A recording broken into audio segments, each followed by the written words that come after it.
Hi, welcome back, and welcome to the first edition of the Great Ace Attorney Chronicles, where I am not streaming. Last time we left off, we were in the middle of the trial, apparently part 1. It's been a while for me, so what I recall is not very good. Oh, it hasn't even started yet. If I recall correctly, we met like a Shakespeare reenactor just randomly in the wild. So that's, I guess, where we left off. So 20th February, 10 a.m. Why did I want to say like 10:20? 10 a.m. The Old Bailey courtroom. Rabble, rabble, rabble, rabble. In the name of Her Majesty the Queen, I hereby declare this court to be in session. I now call upon the counsels for the prosecution and defense to declare their willingness to proceed. The prosecution is fully prepared, my lord. The defense is ready, my lord.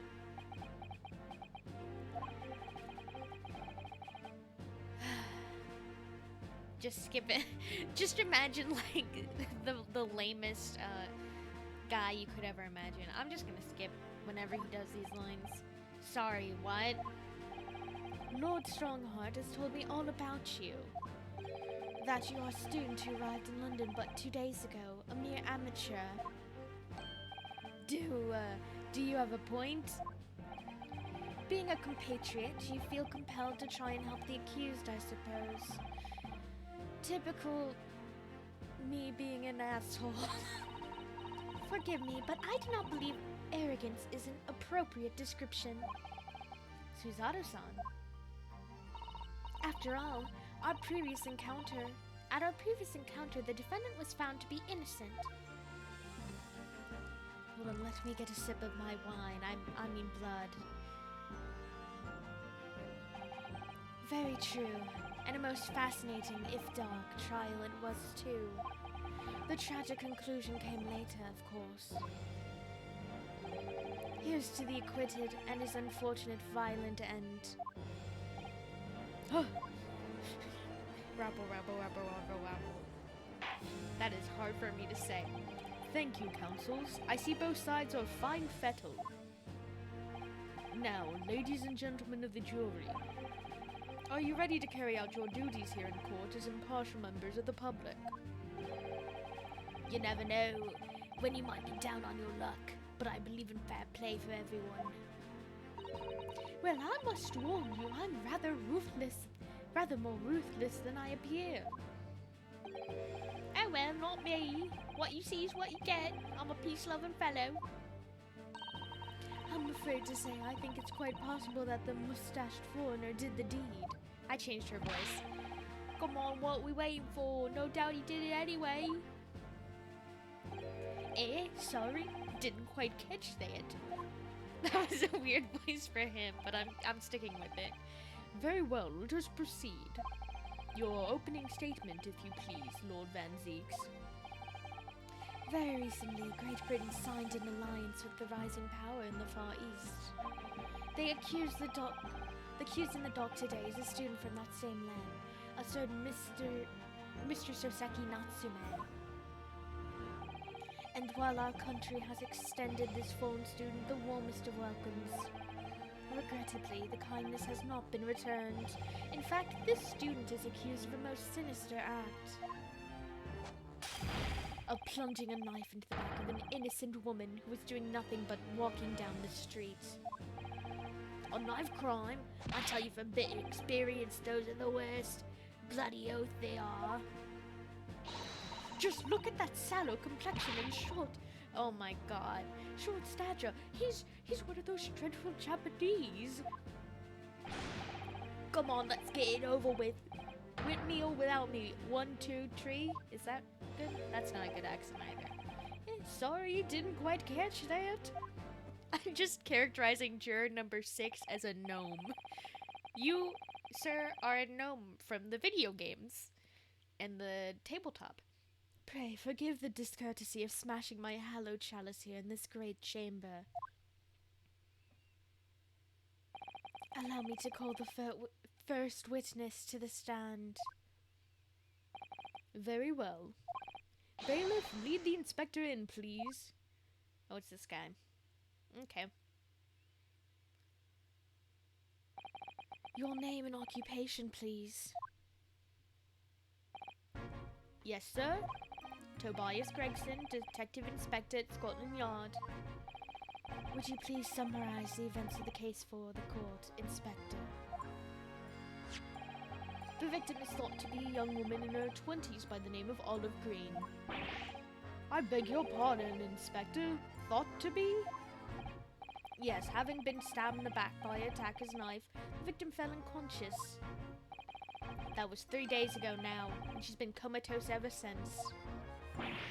What? So they don't even know who she is for sure? Comatose. I see. But her life is not in danger? Fortunately for the Eastern student, the charge will not be murder. Pray, elaborate on the details, Inspector. Sir, if I could ask everyone to look at this street map. These accents are all over the place, sorry. As I mentioned, the incident took place 3 days ago, at around 5 in the afternoon. It happened on the pavement running along Briar Road, a wide thoroughfare for horse-drawn vehicles. Not carriages, vehicles. It had not long since stopped snowing as the victim, Miss Green, was walking down the street. Out of the blue, she was approached from behind by the accused and stabbed in the back. Luckily, the young lady's life was spared and she's currently being treated in one of the city's hospitals. But being unconscious as she was, we've been unable to take a statement from her, of course. This is a case file with everything we know about the victim so far. Thank you, Inspector. The court will accept the documents as evidence, if you please. The case file has been entered in the court record. What of the weapon that was used? Sir, I have it here. It was removed from the victim's back. Ouch, that big thing is starting to make me scared to walk down the street now. With a heavy blade like that, almost anybody could have been able to stab the poor woman. Ooh, that's kind of grim, Susato. Even the scragged-looking Soseki-san, I suppose. A common or garden jackknife, I would say. Rather nondescript. Thank you, Inspector. The court accepts the blade as evidence. The jackknife has been entered in the court record. Now then, what do we know of the motive? Money or valuables, I presume? From what we can tell by looking at the woman's possessions, it seems she's a poor student herself. Hard to imagine she would have had anything much worth pinching, my lord. I see. Well, in that case, are we looking at some deep-seated resentment towards the victim? I'm afraid I couldn't say. Apart from visiting second-hand bookshops, the defendant, Mr. Natsume, doesn't appear to get out much. At this moment in time, we haven't been able to establish any sort of connection between him and the victim. Yes! Yeah, that! Hello? Excuse me? If the theft and grievance had been ruled out as the motive, what reason could Mr. Natsume possibly have had for stabbing the young woman? Yet you arrested the man in spite of that, in a totally unjustified and heavy-handed way. Objection! Hold on. Whoop! Sorry, I just dropped that. Pray forgive the discourtesy of flinging a freshly uncorked bottle into the public gallery. But your words have soured its hallowed bouquet. For it is you, my learned friend, who is being heavy-handed here. What? Scotland Yard does not arrest people without good cause. That should be beyond question. Inspector Gregson, the prosecution calls for your formal testimony. Explain to the court precisely why the constabulary came to arrest him. Okay, whatever. I did it good. I did a word. It took a bit, but I did it. Yes, sir.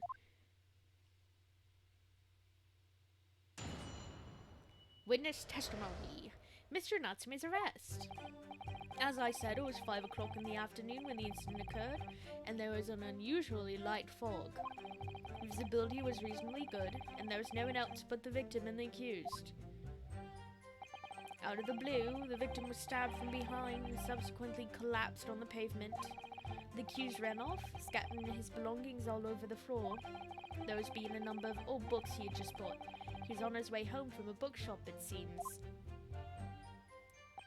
It was just a matter of working out who the books belonged to, and we found the bloke to arrest him. Old books, you say? Yes, my lord. We have a photograph here of the scene of the crime, taken immediately after the incident. Ah, yes, I can clearly see the books to which you are referring. Could this be information? I will take that photographic print as evidence, please, Inspector. The crime scene photograph has been entered into the court record. Racism, racism. Too cowardly to admit defeat. I'm just being a racist right now. Cool. Denying everything despite overwhelming evidence to the contrary. Well, Forgive me, Lord Van Zeeks, but the defendant is not denying everything, as you put it. What are you doing, Miss Usato? I'm about to slap him. Do go on. I want to see where this goes. Okay, Mr. Natsume has admitted to playing some part in the incident. Isn't that right, Mr. Naruhodo? Well, now you mention it.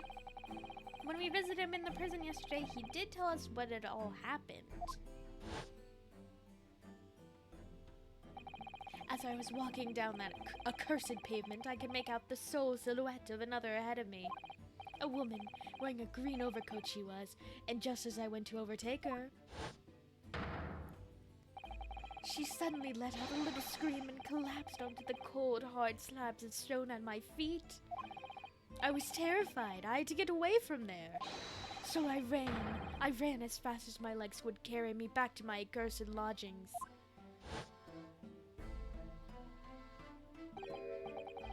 A green overcoat. That was a great accent. Well, that's exactly what the woman that print is wearing. Also, how can she be here? This is like a conflict of interest. Oh my, a photographic print in full color. What will the world come up with next? The defendant has done nothing more than admit he fled the scene of a terrifying incident. That does not mean he's guilty of the heinous crime of stabbing the woman in the back. There was nobody else there at the time, just the two of them, the victim and the accused. In other words, there's nobody else who could possibly have stabbed the woman. A fact that the accused concedes. Ugh. It seems this cross-examination could prove pivotal, counsel. Proceed, please. Yes, my lord. Nothing for it. I have to use this cross-examination to turn the tables here. It's our only chance. Bum bum. Mr. Natsume's arrest. Only said it was 5 o'clock. Okay, we already did all that. Boo-doo, boo-doo, doo-doo. Do-do-do-do-do-do, do-do. It's 4:45. Okay. Picture Monsieur Lecoq. Monsieur Lecoq. A meal for Brown. Canterbury yearnings. Okay. What's here? What's this? What's this? You're not gonna tell me what these books are? What can I examine then? The knife in her back? I can't. I guess I have to point out something later. Let me examine this. I'm sure there's something here. Let's get that knife out. Swoop. Okay, the tip is broken off, it looks like, to me. Yeah, it looks like it's been broken off to me. Oh, look here, Mr. Naruhodo, just at the tip. A small piece of the blade appears to be missing. You're right. Well spotted, Miss Usato. I wonder what could have happened to it. Yes, you don't think it could still be lodged in the victim, do you? Oh dear, I do hope not. That sounds terribly painful. Okay, so there's this thing here.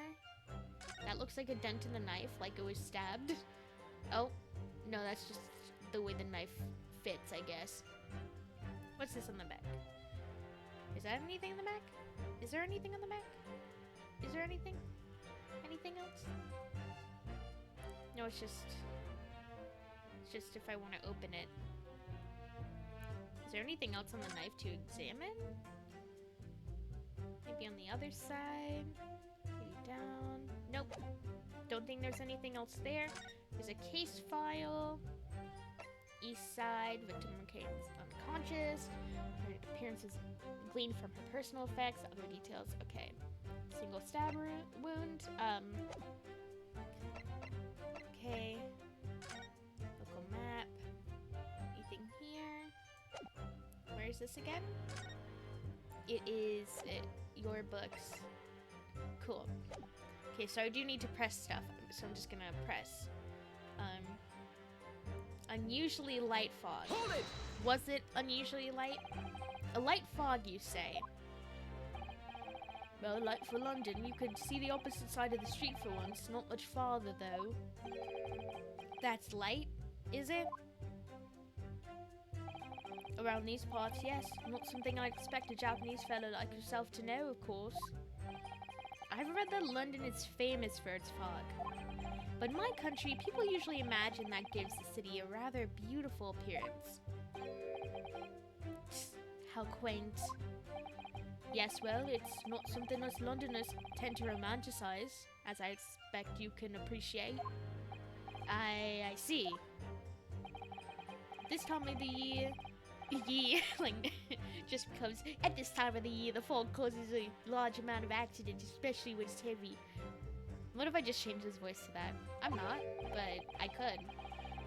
Sometimes you can't even see your own hand at the end of your arm. Indeed. The other day, I was very nearly trampled by horses before I could see the carriage they were pulling. Ugh, Suzato-san and I should definitely remember to stop, look, and listen. However, on the day that concerns us, the fog was somewhat lighter than usual. A fact no doubt lamented by the accused.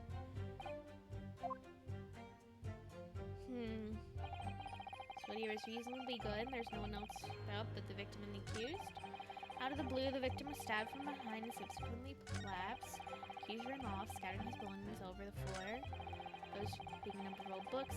Okay, I'm gonna press this. It might show that these aren't the books that he got. So I'm gonna press that. Hold it! The defendant apparently visits a second-hand bookshop on a daily basis. Yes, so I understand. A shop full of old English literature. I commend the accused on the lofty subject matter of his scholarly attention. The bloke's room was stacked floor to ceiling with those old musty books. Can you tell us more about the bookshop in question, please, Inspector? Well, if I must, I'll have to ask you to look at the street map again if I'm afraid. The closest second-hand bookshop to the accused's lodging is a place here, Bourbon Books. A little place on the corner of Briar Road and Mearsham Street. As it happens, the accused is currently living in the lodging on the other side of Briar Road at the opposite end. Which means it doesn't take a genius to work out the route he would have taken home. That's not the bookstore he went to. Something like this. That's not the bookstore he went to. Can you add that to your testimony, sir? Yes, I concur with your conclusion, Inspector. The defendant would certainly have passed the scene of the crime on his way home from that particular shop. Mr. Naruhodo, I think what the inspector just told us could turn out to be very vital information. Yeah, I agree. I mean, he didn't go there. Just made being the bookshops. Let's remember your books is where he went. Just give me that name, please. Put it down there. Just put in your testimony, please, if you would. Inspector Grayson, may I ask you a favor? What? Would you kindly add the name of the bookshop to your formal testimony, please? I believe it may be of vital importance. Maybe? Oh, well, you know. I mean, yes, it could be a very important clue. Very well. Not that I can see it being of any great significance, but please revise your testimony accordingly, Inspector. Yes, my lord, whatever you say. Could the man be any more sardonic? I didn't read it that way, did I? I don't know. On his way home from Bourbon Books. Was he? Oh, I did the wrong thing. Huh?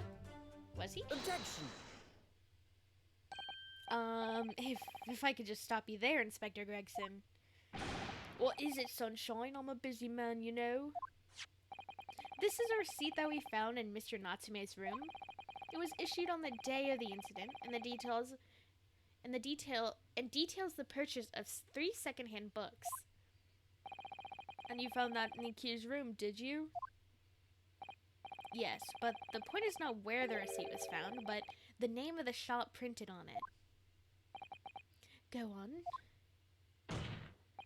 This receipt was issued from a bookshop called Your Books. Your Books? Y-O-R-E, I presume.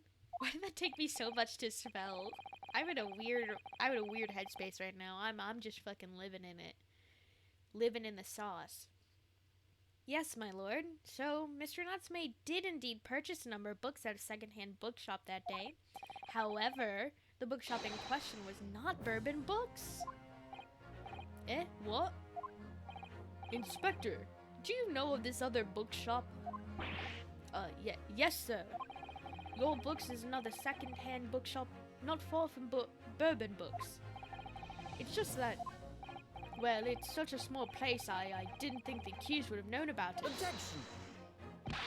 But in fact, that is the bookshop which the defendant visited on that day in question. And this receipt proves it. Objection! Yes, for what difference it makes.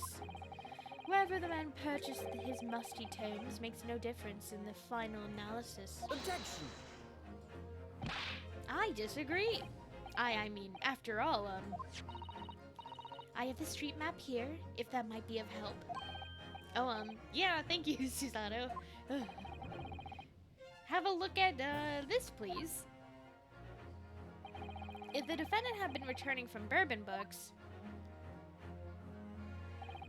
then yes, he would almost certainly have passed the place where Miss Green was attacked. However, if we take into account the fact that he was actually at another bookshop, Your Books, it may very well turn out that he wouldn't have passed that location at all. Could that be true? My, it rather depends on where the other bookshop is, but I do declare it may be a possibility. Is that right, Mr. Loy, sir? What you just said? Absolutely. It absolutely could be right. Ever so little could. It could be right. Please don't get mad at me if it isn't. Inspector Gregson, where is this Your Books establishment? Well, obviously we looked into that. It turns out that Your Books is just here on the next corner of Mearsham Street going east. Local maps information has been updated in the court record. And there you have it, as you can clearly see now. Oh. Yes, hold on, let me have some, blood, total blood. It's not alcoholic. My learned friend is obviously training to be a clown, the way he regales us with such witticisms. To your future career in the circus. You put that glass down now, or I'll put it down for you, Susanoo. I could have beat the shit out of him. I didn't think I needed to spell it out, but here we go. That's the judge's voice. If the accused was coming home from Your Books instead of Bourbon Books, there's no doubt he still would have passed the place where the victim was stabbed. There's 2 road entrances. Why would he go that way? Yes, thank you, Inspector.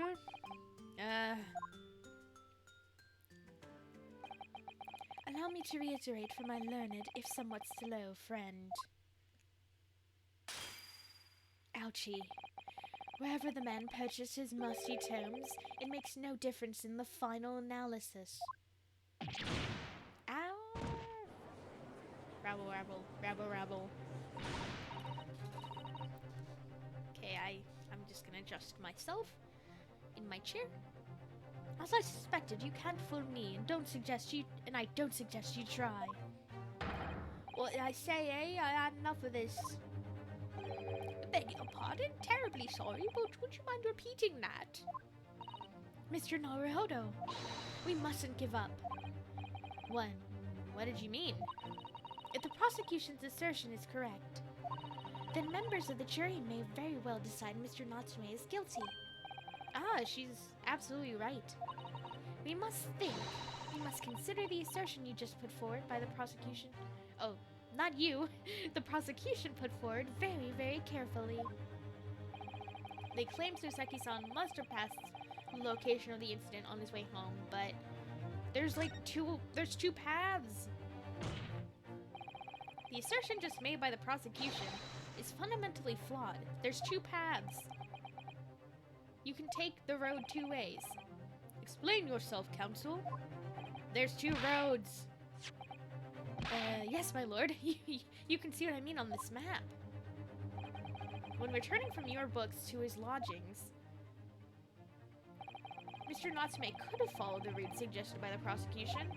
However, that isn't the only conceivable route to take between the two places. He can just go around. And he hates he's very bad with people. Why would he not just go to the path that's probably gonna leave him alone? If the defendant used those streets, look what happens. He arrives back at his lodgings without passing the location where the victim was tagged. Objection! Oh my god. Talking back to a clown is a fool's errand, of course. However, I feel compelled to point out that route is what we commonly refer to as the long way round. Okay. On a cold winter's night, why would any man choose to take a longer route home to avoid people? Well, the answer is extremely simple. He wouldn't. In other words, the accused took the obvious route back to his lodgings and is the obvious perpetrator of this crime. Objection! Come on, dude. But, yes, I've got it. My client fucking hates people. Obviously, we should ask the man himself. Ask Mr. Natsume which route he took home. I've already informed the court of the accuser's response to such questioning. He claims he has no recollection. That's right. As I said, the bloke seems to spend his time outside wandering aimlessly from A to B. That day was no exception. He says he doesn't remember where he was or which route he took home. I don't believe this.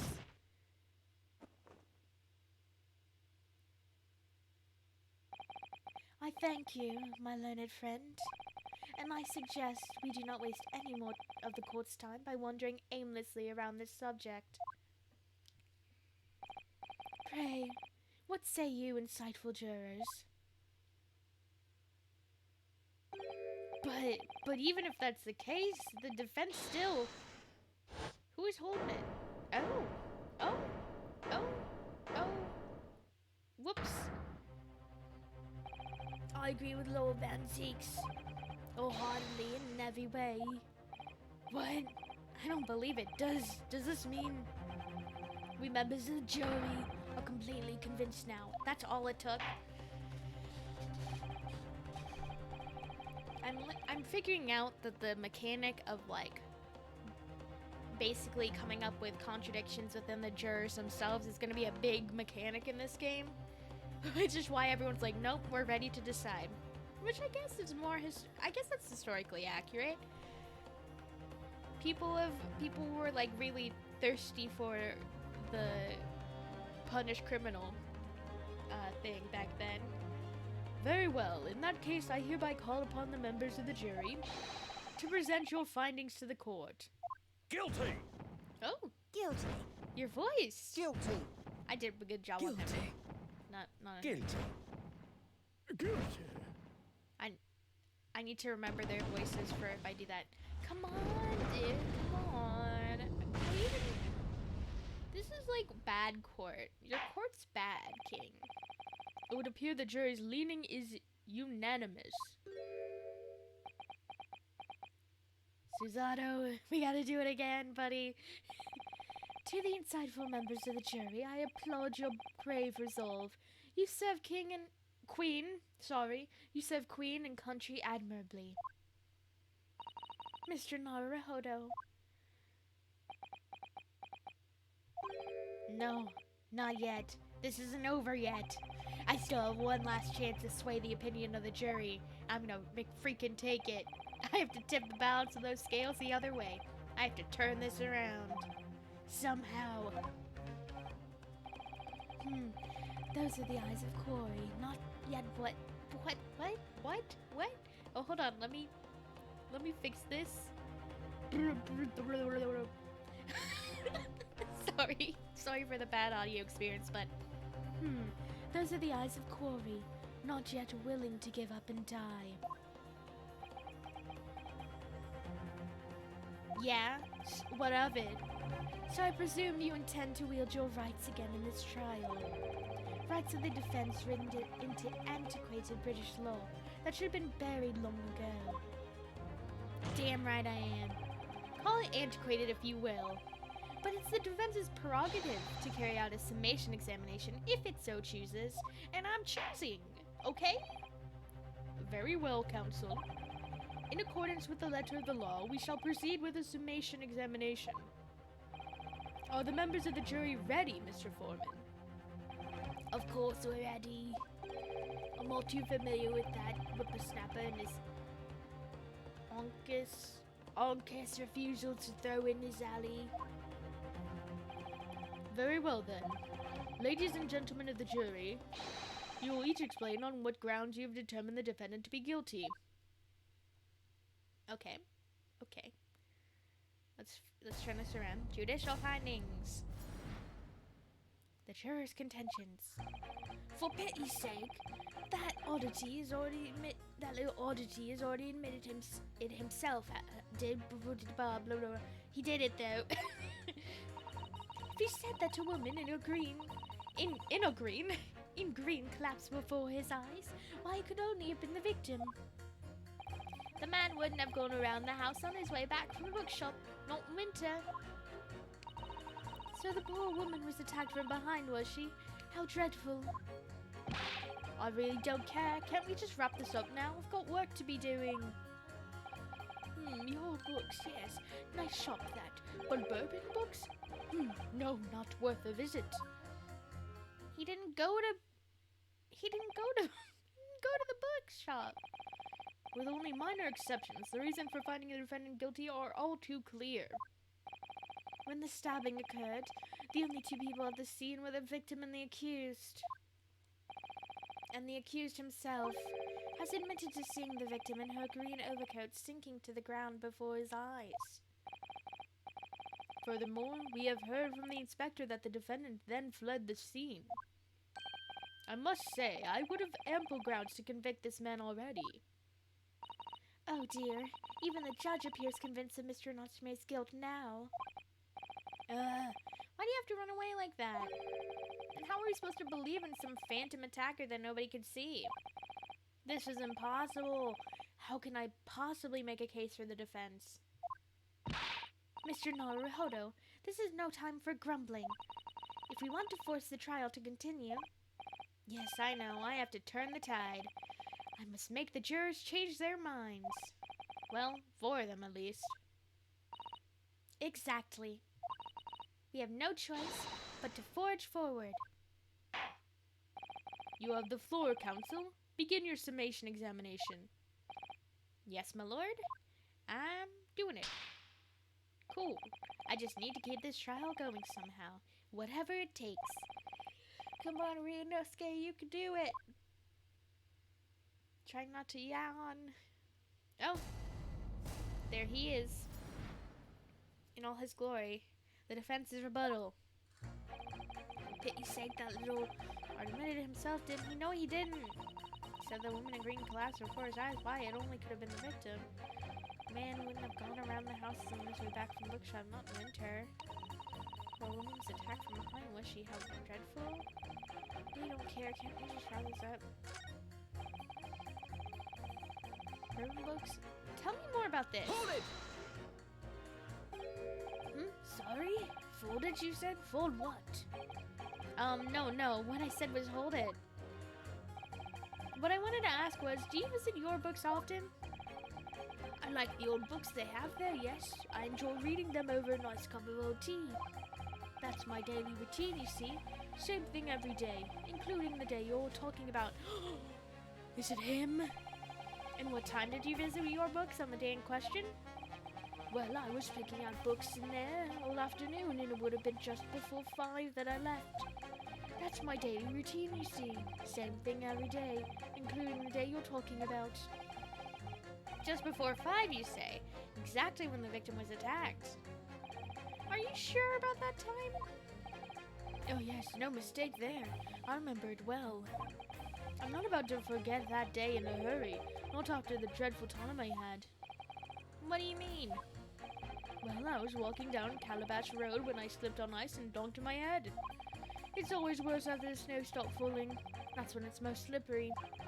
Knocked myself clean out, I did. Who thought my number was up? Wait a minute. Let me get this straight. This happened on Calabash Road. That's right. I live in Cornpipe, you see. Heading down Calabash Road is the quickest way for me to get back from your books. Juror number 6, I must insist that you add that information to your formal statement. It very may well be significant. I mean, like, it literally is. Just do it. Just extremely sick. No, I'm quite alright now. Just do it, please. It sends a shiver down my spine to hear the members of jury so convinced of Mr. Natsume's guilt. But I can't help feeling that some of their opinions are rather subjective. I agree, it's the irrelevance of what some of them are saying that sends a shiver down my spine. Still, at least some of their assertions don't actually incriminate Mr. Natsume of anything. That's something. We must use that to our advantage, Mr. Naruhodo. Cunningly. Yes, you're right. Let's listen to the jurors again, carefully. And if any of their assertions are at odds, I'll pit them mercilessly against each other. Yes, don't hold back. Pit them all against each other. Susano's really ready to fight today. Okay. He said that a woman in green collapsed before his eyes. Why, it only could have been the victim. That's... Is that true? Objection! That seems like a possibility. Those two statements clearly show a flaw in the juror's reasoning. A flaw? What are you talking about, counsel? Well, juror number 2? Juror number 6? My, whatever do you mean, sir? I think perhaps the old man didn't hear you. Unbelievable. It's not like I was loud or anything. There's at least one fact of which we can... Oh, that's Susano's voice. Whoops. There's at least one fact of which we can be sure here. The bookshop receipt found in the defendant's room clearly indicates that on the day of the attack, he had been to your books and purchased a number of secondhand titles. He then returned home on foot. But the man says he has no recollection of his return journey. That's correct. But what he does remember is seeing someone appear in front of him on the way. Someone in a green overcoat who suddenly collapsed on the pavement before his eyes. Yes, we are all aware of this. The poor young woman who was stabbed, obviously. Objection! Can we really be sure of that, madam? My, whatever do you mean? I'm sure you heard juror number 6 account of what happened to him that day. That same afternoon, there was somebody else apart from the victim, who was wearing a green overcoat and who fell over on the icy streets in the neighborhood. Oh my. My goodness, you mean... That's right. I'm referring to, of course, the guy right there. To hard of hearing juror number 6. Are you suggesting? that the person in the green overcoat whom the defendant saw collapse in front of his eyes was the jolly old gentleman on the end of the bench here with me today? That is entirely possible, yes. After all, look at him. He's green. And he's also, I mean, similar build, but he's green. Well, look at that. He is green. My goodness me, he's green. Sorry, you need a pee? And crucially, we know precisely where the old man in that green overcoat fell.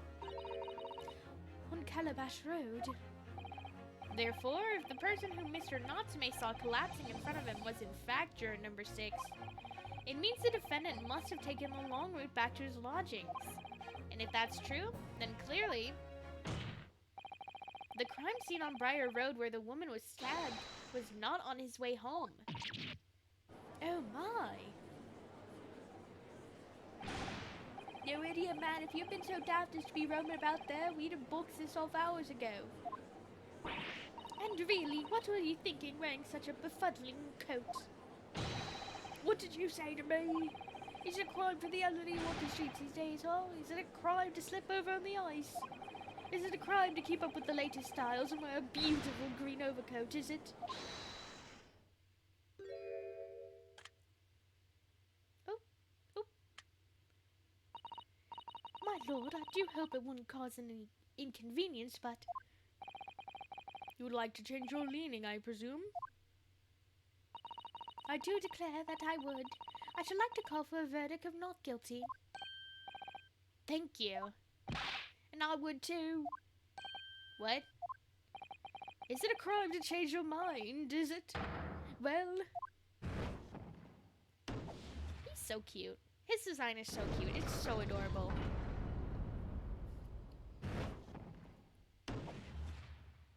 Nobody else want to change their vote? Huh? Anybody? Anybody else? Oh, well done, Mr. Naruhodo.